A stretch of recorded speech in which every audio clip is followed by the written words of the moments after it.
Hey guys, Jeremy here with TacFix. So earlier this year, Sig released their new P365. And since then, I've had a chance to put about 1,000 rounds through mine. Is this the mini Glock Killer that everyone touts it to be? Let's take a look and find out.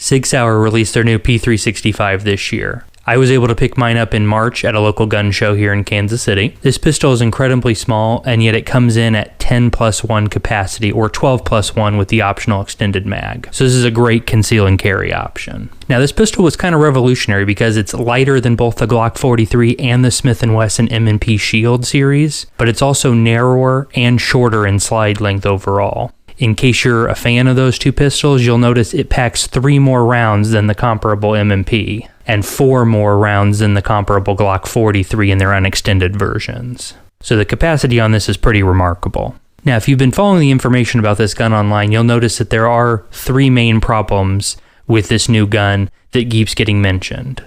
The 3 problems that come up are primer drag, a problem with the trigger return spring scratching the magazines, which shows that it's protruding, and then a slight amount of barrel peening. Now let's take mine apart and see if I've had any of these issues. Now first thing, we'll do a safety check here. Of course, drop the magazine out. Nothing's in the chamber, as you can see here.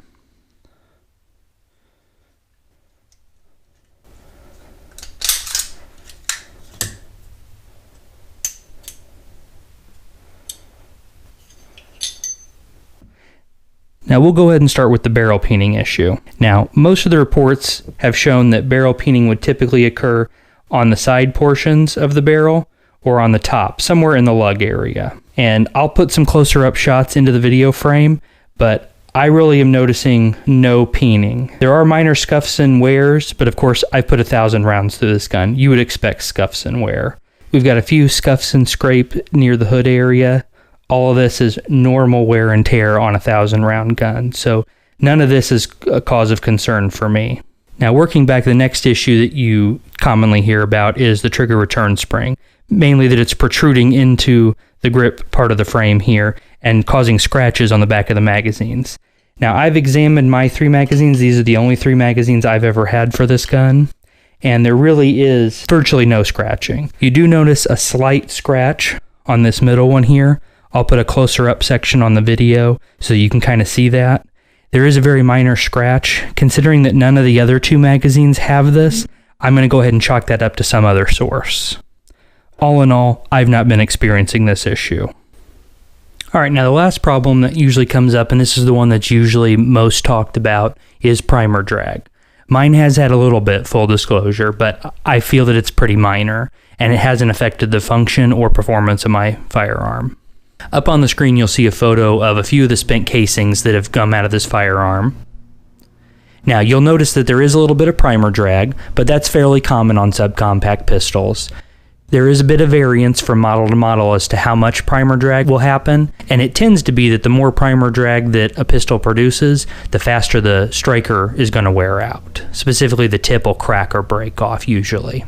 Now, as you can see from the 3 casings that I've put up here, there's a variance in how much primer drag you get on any given spent round. I've got everything from fairly minor drag to something that's a bit more moderate and more noticeable. The big question though is that actually affecting performance or reliability of my firearm? And as I said, no, it's really not. I've noticed that my gun shoots accurately. I'm able to get consistent follow-up with shots. I'm not getting misfires or misfeeds. I'm not getting any of the normal problems that you would associate with this kind of issue. So all in all, this gun is performing well for me. Now the final thing we want to take a look at is my striker, so we can see if there's any damage noted on mine. So I'm going to go ahead and take the slide apart so we can see that.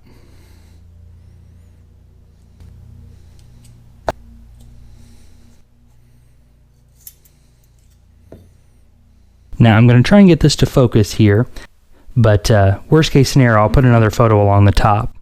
Now you'll notice that there aren't any sharp or jagged edges on the end of my striker, which tells me that this isn't a significant problem that's causing wear on at least my particular striker. Now obviously your mileage will vary. Other people have experienced problems with the striker wearing out, but overall mine has been very reliable.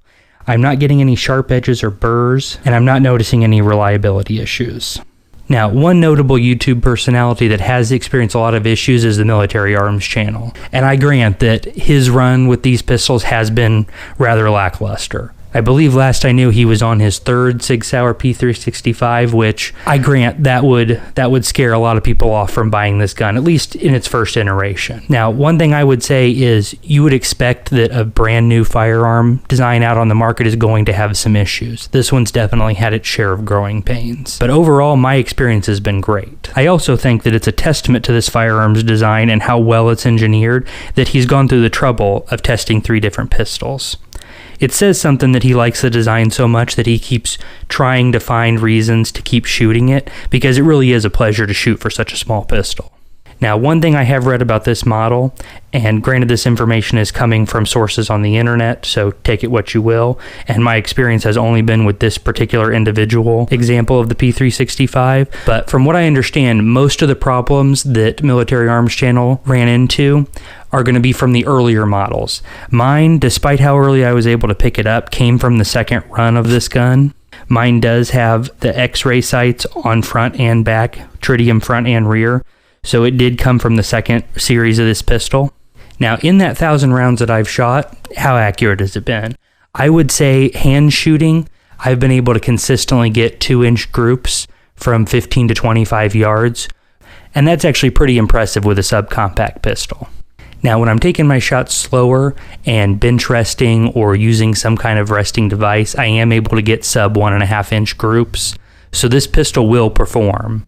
It'll probably perform even a lot better in someone who's more skilled at shooting than I am. 1,000 rounds I've shot out of this firearm. I'm actually just a little bit over 1,000, about 1,100 rounds now. But in the first 1,000 rounds that I shot, I had a total of 3 malfunctions. Of those 3 malfunctions, 2 can easily be attributed to poor ammo. Both of those malfunctions occurred with very inexpensive Blazer brass ammo. In the first 1,000 rounds, I tried to feed it a variety of different rounds to get an idea of how well it shoots each kind. So now, as far as what ammo it shot, in Full Metal Jacket, it shot Blazer brass, Remington UMC, Federal Champion Series, and the Sig Elite Performance rounds.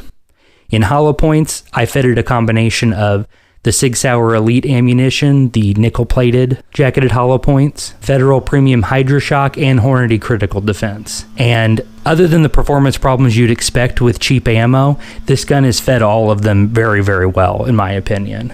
In particular, it fed the hollow points from Sig Elite and the Federal Hydra-Shock the best. Of the 2, I would say the one that I carry most often in my firearm is going to be the Sig Sauer Elite jacketed hollow points that are nickel-plated.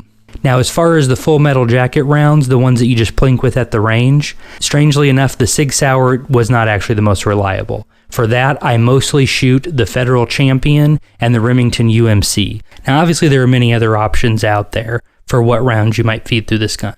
I tried to give it a good variety of the rounds that I find local to me here in Kansas City. Mostly these are the brands and varieties that you would find at Walmart, Dick's Sports, Academy, Bass Pro Shops, things like that, things that are easy to source. I did not purchase any of the more specialty ammo found online because, let's face it, most of us are going to Walmart or something like that to get our ammo. So I tried to use ones that are going to be commonly available so you know what my experience with them has been. And like I said, pretty much all the ammo has shot very well through this firearm, much better than some of the other firearms that I own.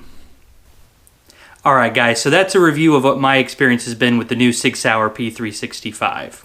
If you own this gun, go ahead and put down in the comments what you think of it.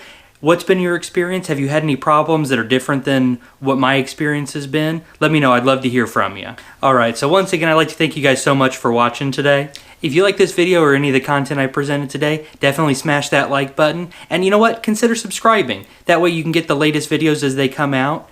And also don't forget to check me out on my Gunstreamer channel, same username, or at my website, tacfix.com.